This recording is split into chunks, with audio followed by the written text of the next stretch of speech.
As I mentioned, today we'll be talking about design sprints so that you can sprint your way to bolder digital marketing innovation.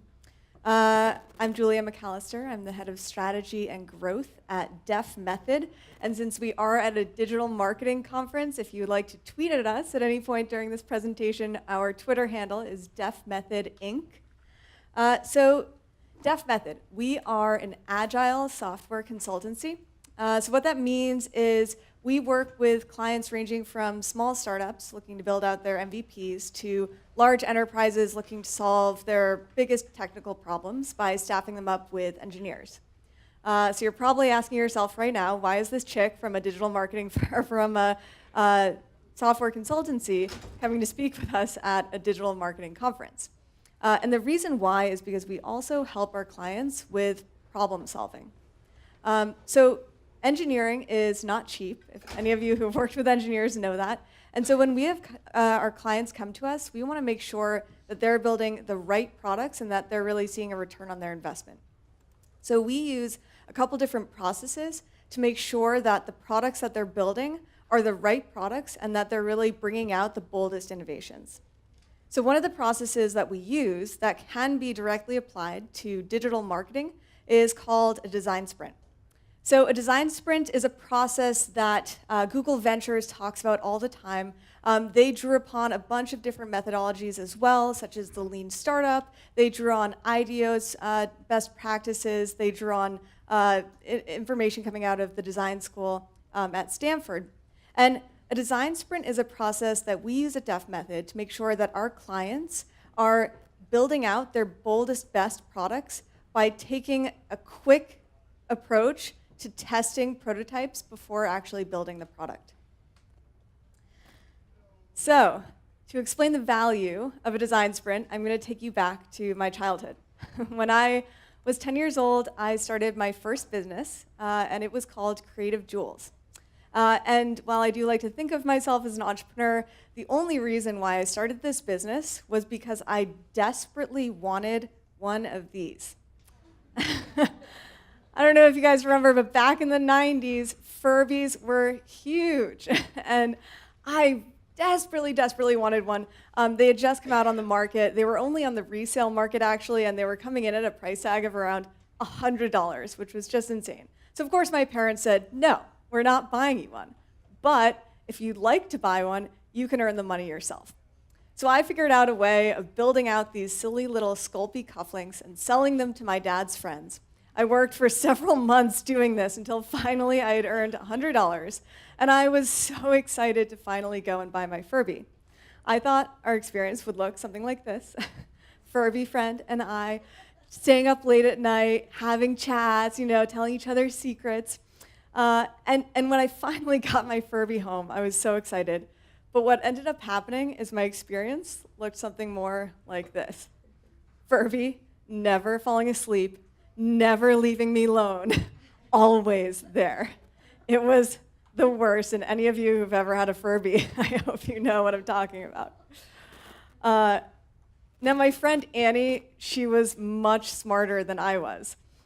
So when I came in on that Friday to school and I said, Annie, I finally earned $100, I'm going to get a Furby this weekend. Well, she got a little bit jealous. So she said, well, I want a Furby too. So she found out which of our classmates already owned a Furby, and she went up to them and she said, can I rent your Furby for the weekend? I'll pay you $1.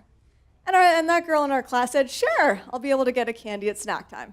So Annie goes off with her Furby on that weekend as a rental, and she finds out the same exact thing, that Furby is the worst. Now, the reason why I'm telling you this story is because Annie was so much smarter to test this product before she bought it. Not only that, but she also didn't lose months of time earning that money so that she could finally get the Furby and find out the exact same thing that I found out. That's really what a design sprint does. It allows you to test before you buy, or in other words, it allows you to prototype and test a product before building the final thing. And that's really how it's able to allow you the chance to take on these huge challenges that you have and find quick solutions. So to walk through a case study of a design sprint that I've been through myself, I'm going to talk about one of my other companies that I built later on in life called Preline.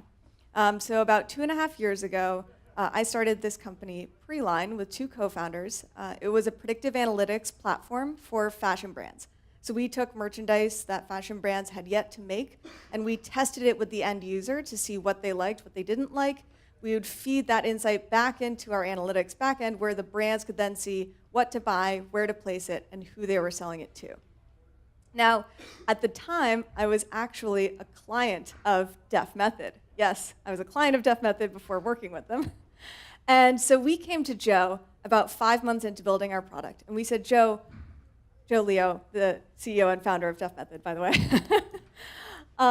we said, Joe, we have a big challenge at hand. We have been at 5 months at this product, but we need to find a way to get our consumers, the members of Preline, to engage with this future merchandise without incentivizing them monetarily. It was a big challenge. And so Joe said, okay, so you have a couple different options. Actually, two to be precise. You can have a couple of ideas. We can build out that technology from scratch with the developing team, and then you can see which of those ideas worked and which didn't. And that's fine, but that costs a lot of money, and it takes a lot of time. He said, instead, what we can do is a design sprint. So you can have all of those same ideas, but you can test them very quickly and for a lot less money and still capture the same insights. So of course, we decided to go with the design sprint. So as I mentioned before, the design sprint, it pulls on a bunch of different methodologies, one of which is the Lean Startup by Eric Ries. And so in this book, The Lean Startup, Eric talks about the cycle that startups go through, from idea to building out that product, to launching the product in the market, to measuring the success of that product, collecting and analyzing the data, learning from those insights, and finally getting more ideas and going around this circle. And this is a very productive cycle for the most part when building your startup. But when you have a big challenge at hand, the design sprint allows you to take a shortcut. It allows you to go straight from having your idea to testing that idea with your market and capturing that data. So to walk you through the 6 stages of a design sprint, you're starting with a foundation that you need to build. So you need to build a solid foundation of what is the product I have on hand right now, what is the goal I have that I would like to solve for, and what is my target demographic that I'm looking to capture. From there, you need to define clearly what you're going to execute on during the sprint. Who is your target and what is your goal? Third, you need to solve for that goal or that challenge that you've outlined. Fourth, you decide on which solutions to actually build and prototype. You prototype or build out those solutions. And finally, you test those solutions with your consumer. So this 6-stage process can be done in 1 week. And the way that's done is on Monday, first you decide on that big challenge you would like to solve for, and you lay the foundation, again, with the information that you have on hand. On Tuesday, you separate as a sprint team, and each person comes up with their own solution for the goal that you have to solve. On Wednesday, you decide on which solutions you would like to test or prototype. On Thursday, you build those tests, and on Friday, you learn from insights from actual tests with your consumers. Now, in our experience at Def Method, the most difficult part of this sprint comes at the front of the week. And so we'll be focusing mainly there during this talk. So first and foremost, preparation for this design sprint is key to a successful week. So first, again, you need to pick a big challenge. So if we're looking at digital marketing, if you're talking with your team about what color the call to action button should be, that's probably not a big enough challenge to warrant a design sprint. Again, this requires an entire team taking off a full week of their time to come up with a solution. On the other hand, if you're launching a new product into a completely new market and you need to build out a full digital marketing campaign for that, that is a big challenge that probably could warrant a design sprint. Second, you need to recruit the right team. This team is typically anywhere between 7 to 5 people. It can be bigger than that, but typically we've seen it's really conducive to a productive sprint week when your team is between 5 to 7 participants. We'll talk more about that in the next slide. And finally, you need to make a deadline. This really gets everyone to be driving toward the solution when you know that you have actual customers coming to your office on Friday to test the prototypes that you're building. So as I mentioned, the sprint team, it's not just you. You have other players in the room, and all of you collectively are going to come up with a solution. So the most important person in this sprint is the decider. The decider is the person in your corporation who has ultimate sign-off over projects that you're going to actually accomplish and tackle. They're the person with the budget. They're the person who has final say. And so typically this is the CEO at a smaller company or your team lead if you're at a bigger company. The decider doesn't need to be there the whole time, but they are pivotal to the success of the sprint to make sure that it actually lasts and that it's sticky enough that it continues past the week. If they aren't able to be in the room, they actually delegate their decider role to someone else. And again, that's very important because it keeps the decision-making process moving forward by having one person who's deciding what step to take next, even though everyone gets to voice their opinion. The second most important person is the facilitator. And this is the person with the most experience in the room, the person who has done design sprints before. And this person makes sure that you stay on task, that you're on time with your sprint. They're the person taking notes at the board, etc. And outside of that, again, 5 to 7 people on your sprint team. They can be people from tech, they can be a designer, they can be a marketer. And the key with everyone else on the team is just to make sure that you have a diverse group of opinions and that you're not just a group from one specific team and you all know the same thing. So to bring it back to that pre-line example, when we started the sprint week with Def Method and pre-line, we started with David Lamer, who was our CEO and decider. We started with Joe, who was our facilitator for that sprint week. And outside of that, we had our designer, Sarah, we had me, the COO, and we had Karen, the CMO. So this was our sprint team heading into Monday. So on Monday, right, these are a lot of big personalities. When we all came into the room on Monday, we had been building this product again for 5 months. So it would have been really easy for us to come in and just start diving right into solutions because we had a lot of ideas for solutions. But the key to a successful sprint is make sure to build that foundation first before jumping into solutions.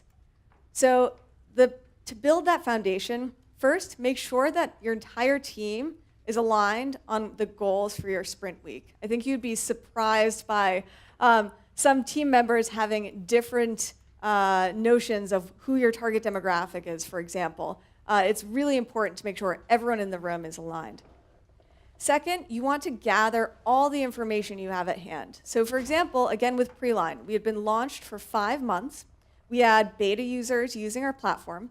So we pulled in all of that data that we had on hand about user engagement, about conversion rates, even about social media engagement. And we presented that all to the room so that we could all see what was going on currently. After that, we pulled in experts to the room. So with Preline, we pulled in our advisors, and we asked them their opinion on how we could further advance this challenge, how we could further solve this challenge, how we could address our goals at hand, and we continued to ask them why to draw out those key insights. While we're doing this, while we're capturing all this information, everyone on the team was collectively taking notes, and we're going to go over that note-taking format in a future slide, but it's important that everyone take notes during this portion. And finally, it was really important to structure the conversation. We all came in with a lot of information, and it would have been easy to go down the wrong rabbit hole and to get too minutely focused on the wrong thing, because you really need to make sure that that foundation is addressing all of the major parts of the challenge at hand so that when you complete Monday, you have all the information you need.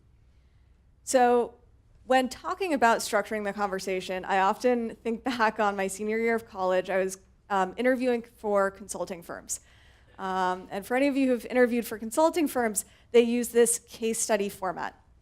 It's pretty awkward, But it goes something like this. The interviewer will ask you a question like, hey, so I'm working with a client and they're thinking about building a roller coaster. Should they build it or not? That's all they give you. And so then it's your job to ask them questions that give you enough insight so that you're getting to the right answer. And the key is there's only one right answer, but there's multiple ways to get there. And so you want to make sure that you're spending enough time on the high-level questions so that you're not going down the wrong rabbit hole and getting to a place that's completely wrong. You want to make sure that you're staying high level enough so that you can make your way down into the right solution. So that's really how we see structuring that conversation on Monday. As I mentioned too, note-taking is key during Monday, and the format we use to make sure that our notes are structured is called How Might We? Now, the How Might We note-taking format was originally conceived of by Procter & Gamble in 1970, and later further adopted and popularized again by one of our partner firms, IDEO. And so the How Might We format essentially makes it so that as you're pulling all this information that could be seen as problems, you're actually turning that information into goals or opportunities. So with the pre-line example, we looked at conversion rates on our website, and they were actually quite low. Now, I could have written down a note, conversion rates are low, but that just addresses a problem. So instead, I wrote down, how might we increase conversion once consumers get to preline.com?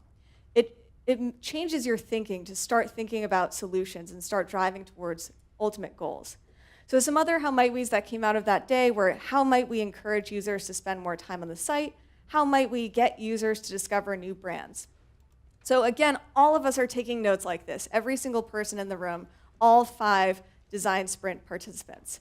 And so at the end of the day, we had tons of these how might we notes, and we put them all up on the wall in an organized format, and we decided on which how might we goals we wanted to focus on for that sprint week.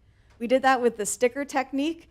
This is a great way to make decisions quickly as a group. Each person gets a little blue sticker, and you get to make your vote.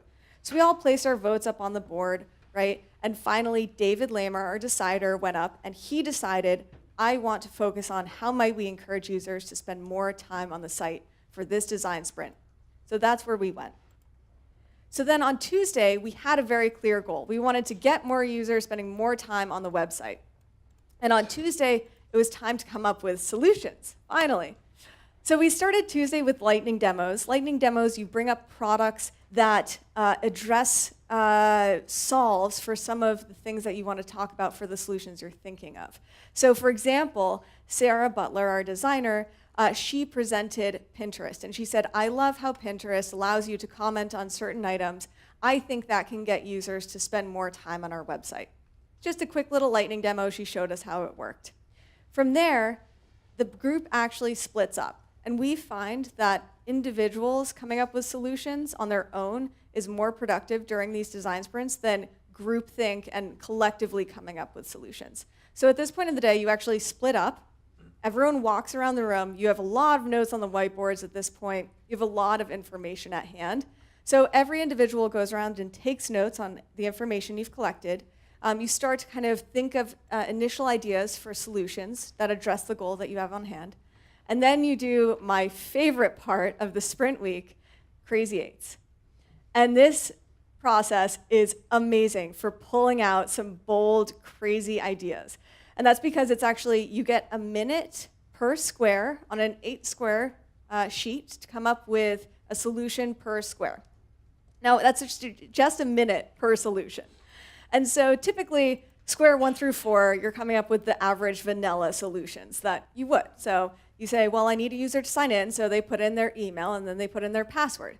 But by the time you get to square 4 through 8, you're thinking of the wildest solutions because you have to think of something different and quickly. And it's so cool how you actually come up with these bold solutions where you're like, wow, never thought I would actually think of a little guy climbing up a mountain, but that could actually work. From there, you take the Crazy 8 solution sketches that you liked best, and you turn it into an actual solution where you outline exactly what that experience would look like. So now you have it. For the pre-line example, we had 5 solution sketches. So we had 5 different solutions that we could all collectively look at on Wednesday.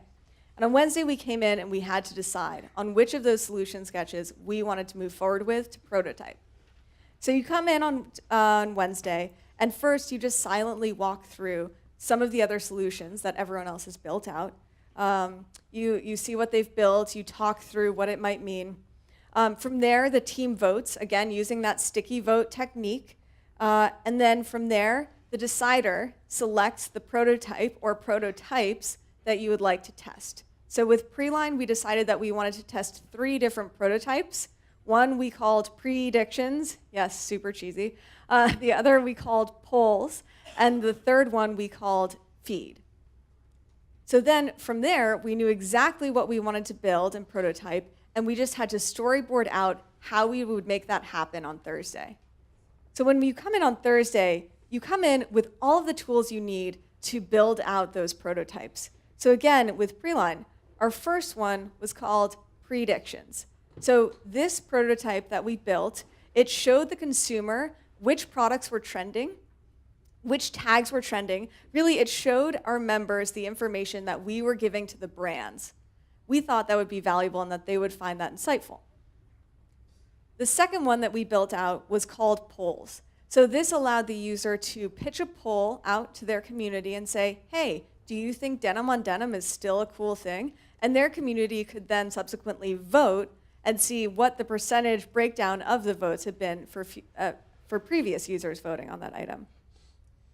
And finally, the third drew on that Pinterest inspiration that Sarah had presented to us, and it offered a Preline functionality where a user could share an item with the community and everyone else could subsequently comment on that item. So these were our 3 prototypes that we decided to quickly build just with our designer and software like InDesign, so that when we came in on Friday, we had 3 prototypes that we could test live with our consumers. So we had 5 interviews that we went through where we had them engage with the product and we just observed them to see how they engaged with those prototypes. We took down information so that we could learn from those user interviews. We looked for patterns when we were addressing those notes that we had taken. And finally, we looked back at our goals and we decided what our plan would be for moving forward. So after these user tests, what we realized was that the predictions model, that didn't get users to spend more time on the website. They kind of found it interesting, but it didn't really work. But what really did work was this Pinterest feature that got users to comment on each other's prelines. So what we did was we were able to, in a very short period of time, 1 week, pull these insights that this platform where users could comment was incredibly impactful with our users and actually did get them to engage more on our website. So that when we did invest in this technology and build out the platform, 20% of our active users were spending over 30 minutes on the website per session. So that's the power of a design sprint. It allows you to kind of come out of the day-to-day and come up with these bold, innovative solutions quickly. And the key insight here is quickly, I think. And we didn't address this before, but in my opinion, I think that sometimes you're most creative when you're most ready to fail. So I'm okay in a design sprint to build out a really bold solution, because if it doesn't work with the consumer, heck, I just spent a week on it, it's fine. Now, if I invested thousands of dollars in the technology and months of my work, I might be less willing to let that solution fail, and so I might be a little bit less creative. So as David Kelly, again, IDEO is one of our partner firms, as he said, we moved from thinking of ourselves as designers to thinking of ourselves as design thinkers. This process inherently changes your thinking about coming up with solutions to some of your biggest challenges. So that's the DEF Method design sprint that we do with our clients. If you have any questions about it, feel free to talk with Joe, Leo, or I after. But it's a process that allows you to take on some of your biggest challenges and come up with quick solutions.